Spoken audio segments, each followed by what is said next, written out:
there. How are you all today? I've got my hair sticking out. Anyway, how is everyone? And happy Wednesday. It is just noon here in Northern California. And I am here for my weekly Wednesday Live that I know I missed last week because I was in Colorado at my mastermind meeting. And hello there, Pauline. It's great to see you. And Denise is here as well. Hello, Annie. And hi, Janelle. It's great to see you. And I know that I've got Melanie and Cheryl is actually here live. Hello, Cheryl. It's great to see you. And I'm sure that many others of you are here as well. And sometimes you guys can't make the lives. And so I'm super excited for those of you who are able to make the lives today. That's fantastic. And I'm going to jump right in. So I thought I would talk about two things today. I always like to start out by asking you if you read my blog, because I write a blog every Tuesday, and if you're on my email list, I send it out. And even if you didn't have time to read it, did you move it into like a folder so that you can always have handy access to it? I'm curious. Let me know in the comments if you had a chance to read it. And it was all about what we're doing over the summer to create your first portfolio. And I am actually doing this training inside of my membership, which is called Anne's Atelier. And for those of you, Melanie, for example, for you, who I know you're actually still in my Pattern Design Academy program, don't worry. When you finish the Pattern Design Academy program, you will be able to be ready. You'll be ready to do a portfolio, so I don't want you to worry about it. And any of the rest of you who are watching, who might be watching the replay, who are in my Pattern Design Academy program, we are going to be live in just an hour for our Wednesday Q&A. So I've got you covered. And so I don't want you to worry at all about starting to get super excited about a portfolio when you may not be quite ready for it. But for those of you like Janelle and Pauline Riley and Denise and my other graduates, you guys are all and Cheryl, you're totally ready to do a portfolio now that you have graduated from the Pattern Design Academy program and you have a body of work. So let's just talk a little bit about how do you create a body of work? And what we're really focused on in the first part of the portfolio series, the first thing we're really focused on is organizing your work and assessing it, right? Assessing whether it's sort of portfolio ready or might need some tweaking. So let me know, for those of you who watched the training already, because it came out on Monday, how is it going? How is that sort of organizational process and your assessment? How's it going? So Janelle, I know you in particular, you have created a lot of work. You've created a lot of work. And so one of the things that I am teaching you how to do in the portfolio series, part 1, which is what we're doing here in June, is to organize your work and to create a folder system so that you can actually have everything really nicely organized. And my recommendation is, the reason you want to do this, there are many reasons why you want to be organized. Being organized is a good thing. Being organized helps you find things more easily. Being organized means that when you're actually ready to create a portfolio, everything is in a place that's easy for you to find. And the other thing that is really great is that you have an opportunity while you're getting yourself organized and creating kind of folders with your like collection names on them, or patterns that just could go together, is that you don't have to feel this pressure. I don't want you to feel this pressure about having a gazillion collections. That's actually not the point of a portfolio. And so if you're multitasking, come back to me, because I think this philosophy is really, really important to embrace. It's really important for you to create a lot of work so that you start to develop your own style and you start to develop the kinds of themes that you like to design. You start to understand the color palettes that you like the most. You start to really identify, okay, what does my surface design work kind of look like? What does my overarching body of work kind of look like? What's unique about it? What makes it uniquely me? And you only achieve that level of recognition when you create a ton of work. So it's very, very important to create a ton of work. And I think huge shout out to Janelle, because I think Janelle actually in my community right now is probably creating the most work. And it's not a race, right? It's not a race to create a ton of work, but it helps you define more your sort of signature style or your unique style or what makes your patterns look very, very different from someone else's. Now, a portfolio is not, you're not creating a portfolio to showcase all of your work. Your portfolio is a curated set of your work so that you've selected what you actually think is your best work, is the work that is showcasing both what you like to create and what you think is actually your best work. And so you could create hundreds of patterns and have a portfolio that only has 6 of them in it. So let me say that again. You could create hundreds of patterns, and then when you decide to put your portfolio together, you might decide, I'm just going to put in my holiday patterns because those are always going to be very popular. And that could be just a series of 6. Doesn't even have to be a holiday collection. It can just be holiday themed patterns. And then you could have one collection on a spread, on a 2-page spread. And don't worry, I'm going to get into all of the terminology. What is a spread?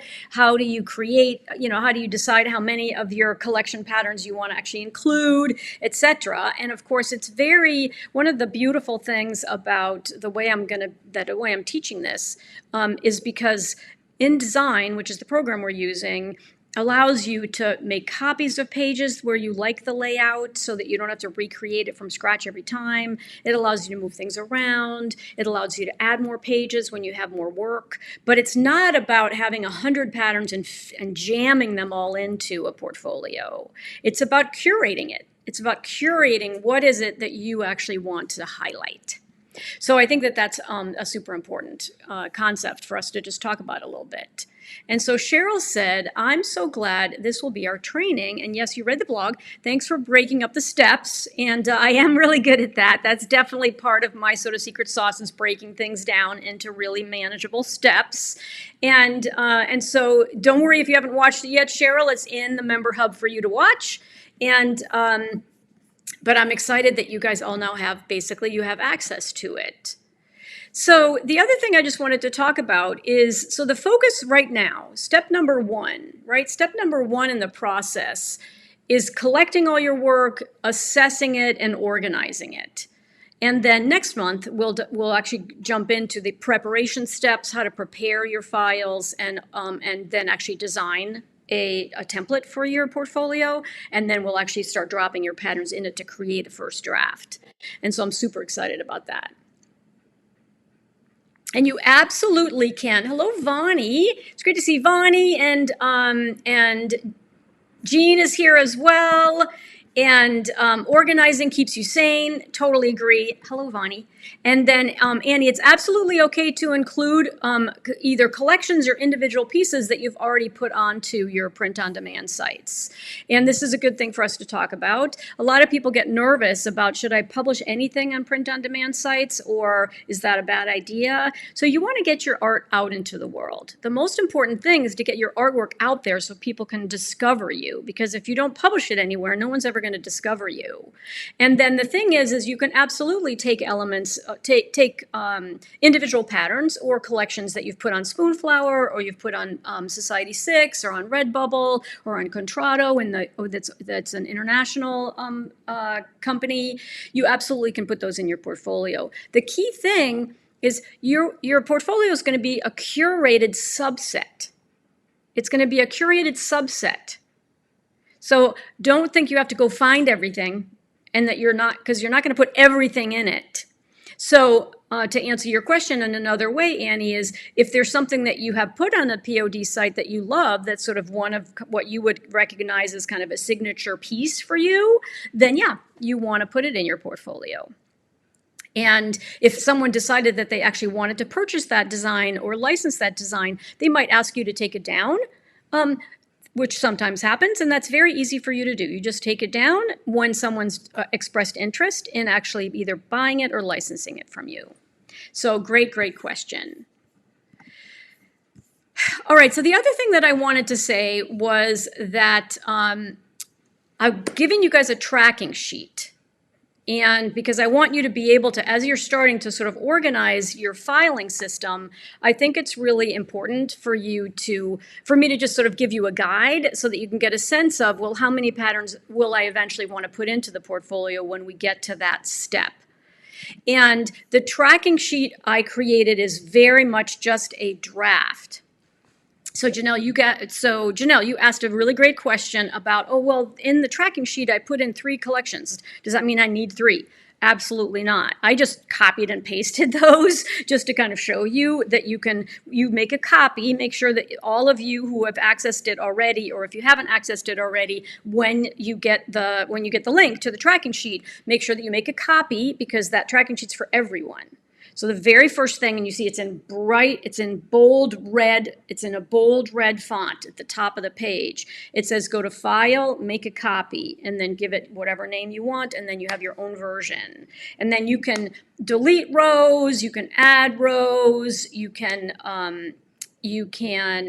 change the names of the rows, but don't do any of that until you've made your own copy, because we need to keep the main one available for everybody, because many people haven't gotten through it yet, right? So Cheryl hasn't actually watched the training yet, so I don't want anybody to mess up the tracking sheet. Make sure you go to File, make a copy, and it says that in bold print, and I also say it in the training session so that the original version is left intact. Now, on that copy that you make for yourself, you can then decide, all right, well, I want to have one collection and I want to have one series of patterns that have a theme. So Susan Palmer, who you guys know really, really well, Susan Palmer is, let me just put this on Do Not Disturb because my phone keeps pinging with messages.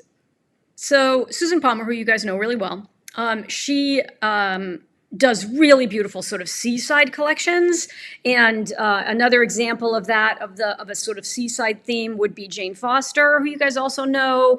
And so if you have sort of a collection of designs that are theme based, like it's a seaside collection, or it might be a floral collection, or it might be something like Tosh up in Alaska does a lot of really, really beautiful, very, very vibrant colored patterns that are also inspired by where she lives up on the Kodiak Island. So those individual patterns, they don't need to go together. They don't need to be a collection. They can just be a themed series.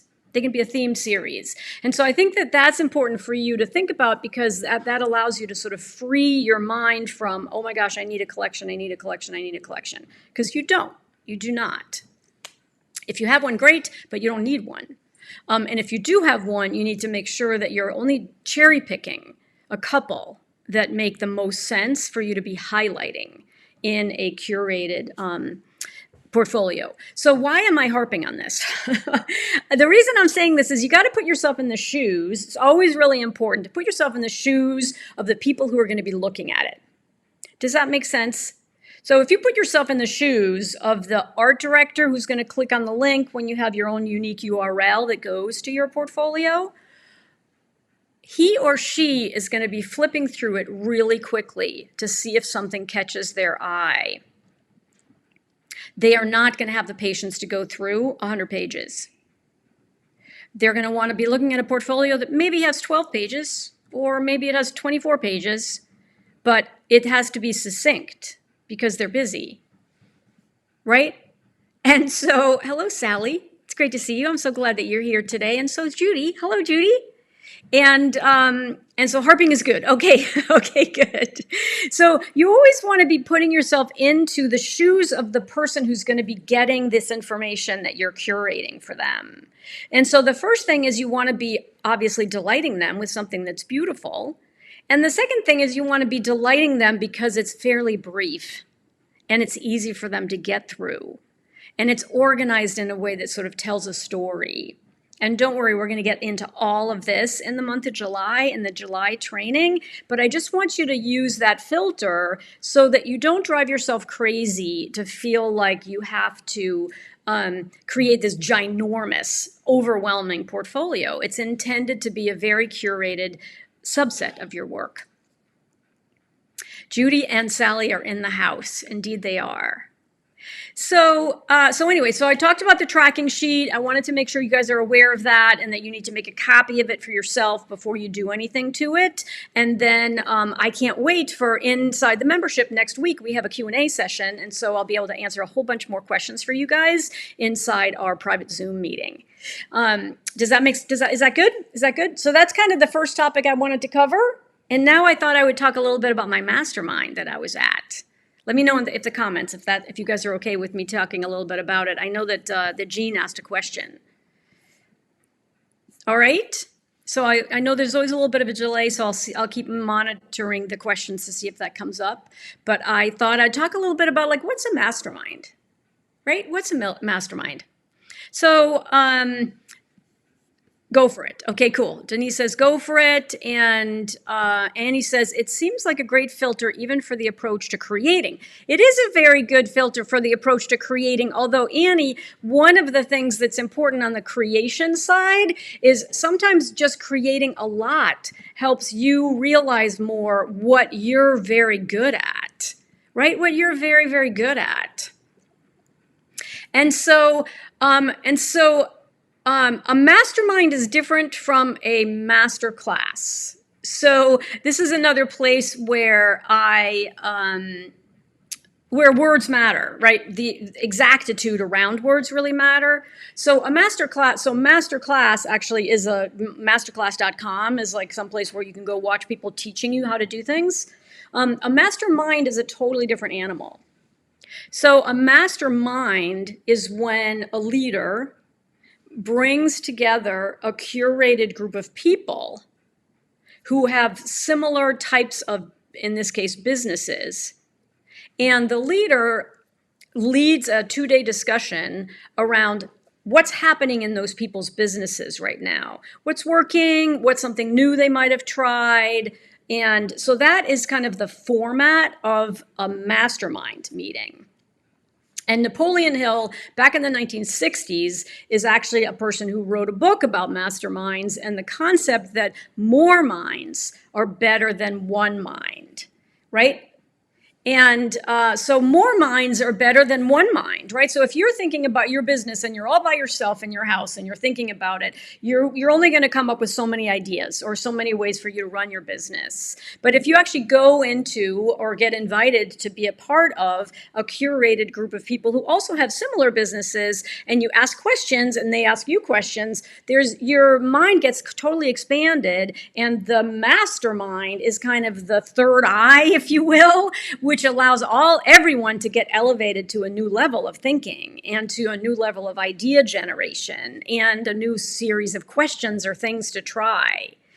And so the mastermind that I was at was in Colorado in this beautiful town called Durango. And Durango is about 6 hours southwest of Denver. A little hard to get to, and a teeny tiny little airport. So I flew from San Francisco to Denver and then got on a teeny tiny plane that takes you into Durango. And then that airport like has 4 gates. It's fabulous. But you get out and you see the mountains. It's really, really beautiful. And then Jeff Walker, who runs this mastermind. So Jeff Walker, many of you guys know, he's one of my mentors, and he wrote a book called Launch. It's called How to Launch Anything You Want Online, whether it's a course or a coaching program or a membership or any other type of services, selling products, physical products also. It's called Launch. And it's absolutely a lovely place, absolutely gorgeous. And he actually lives in Durango. And so we have 3 meetings a year. One's usually in California. One is always in his hometown of Durango. And then one is sometimes in some place like, I don't know, Dallas or something like that. But they're 3 meetings a year, and they're 2 days long. You always have to fly into the place. You can't do it virtually. We did them virtually during COVID, but they don't work as well virtually, because part of the beauty of a mastermind is that you're coming together in person to meet your fellow masterminders. And the point is to be able to get to know them during breaks, to be able to have lunches together and dinners together, and then you're in the meeting part, obviously, during the daytime.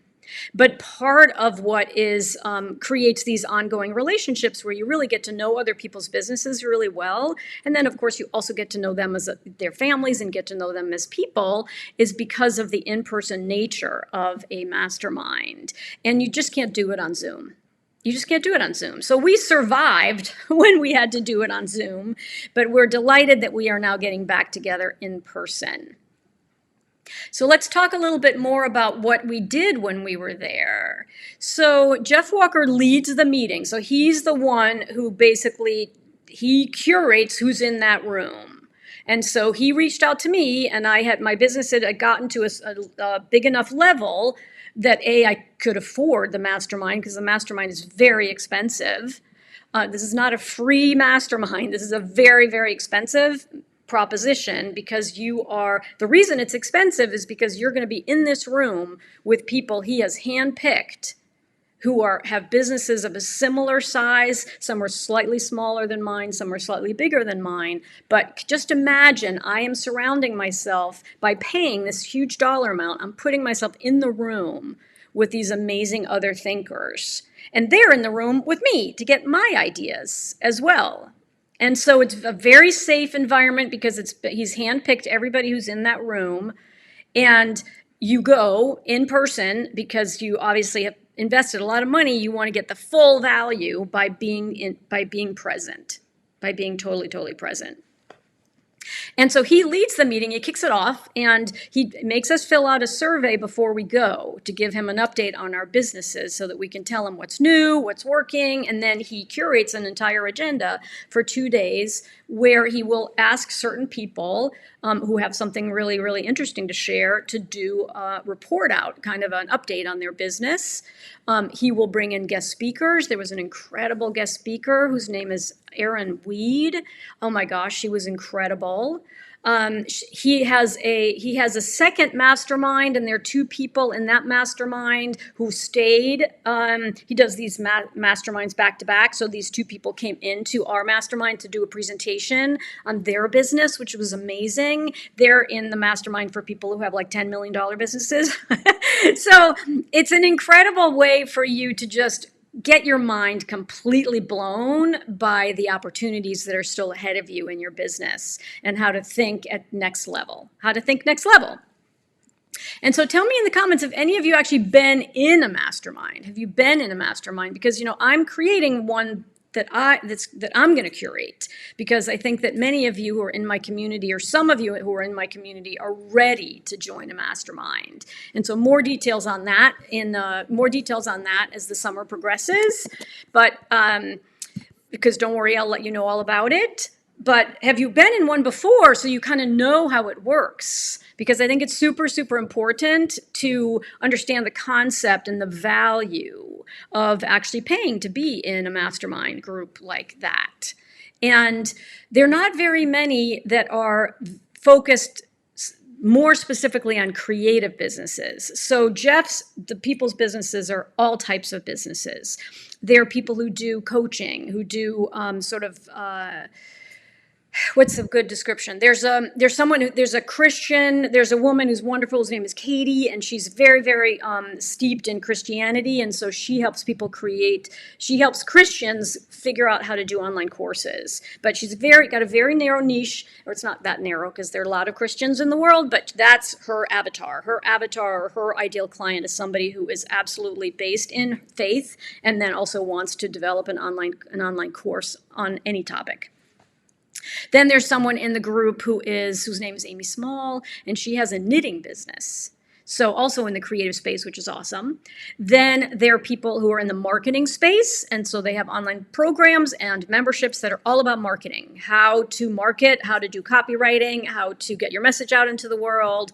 And they're specifically focused on marketing. Then there is a yogi.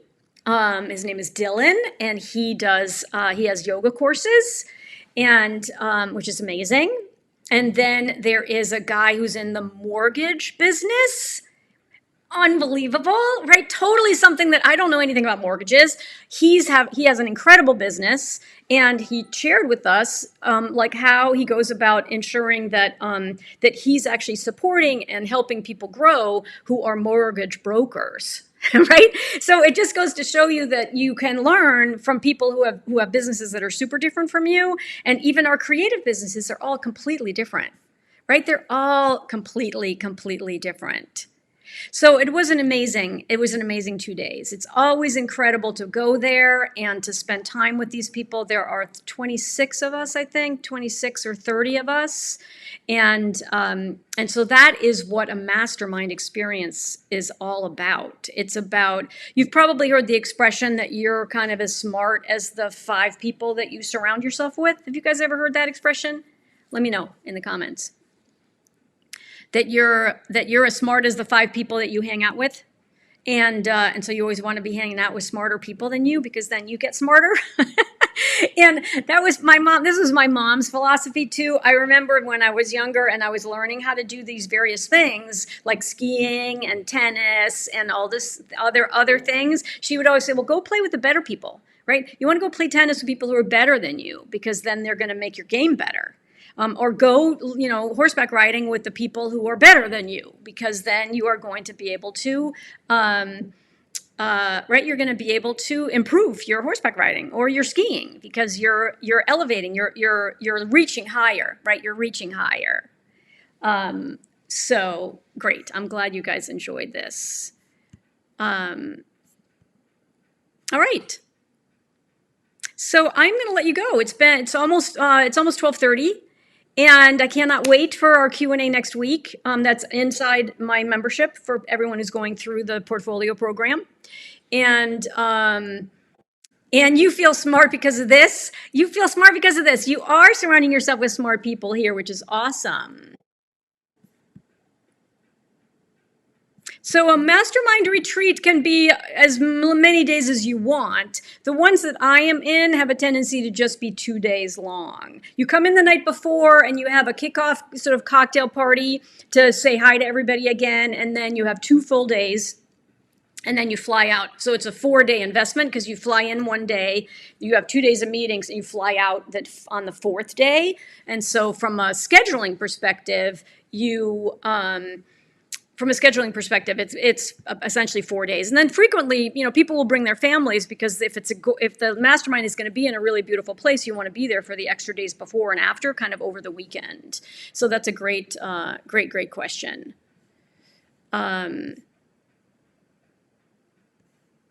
Okay, fantastic. Portfolio. So Jean's got a question. I equate a portfolio like sending in an application to college. The admissions people are looking at hundreds of applications, so you have to make yours stand out amongst the crowd. That's a great way to think about it, Jean. Yeah, it's a great way to think about it. So you don't want to send a super, super long essay into college, because they won't read it. And so the same applies when you're thinking about your portfolio. That is a brilliant way to recap it. Okay. So I will let you go. And I am very much looking forward to seeing your portfolio, Margarita. All right, so I'm going to take I'm going to leave you. I'm going to take a short break, because I'm going to go get ready for the Q&A that I have at 1 o'clock. And of course, I will see you all next week. And then Sally and Judy, you guys haven't signed up for the portfolio series. You can still sign up for it. Right? So if you want to take the portfolio series, just go to annlefeldart.com or read the blog. There's a link to where you can sign up for it in my blog, annlefeldart.com/blog. And okay, so I'd love to see you in it. It's really going to be fantastic, and it's over the summer, and so I'm sure you can carve out the time to do it. I always like to say in closing that I am Anne LaFollette. and it's never too late to create. Bye for now, and I'll see you next week.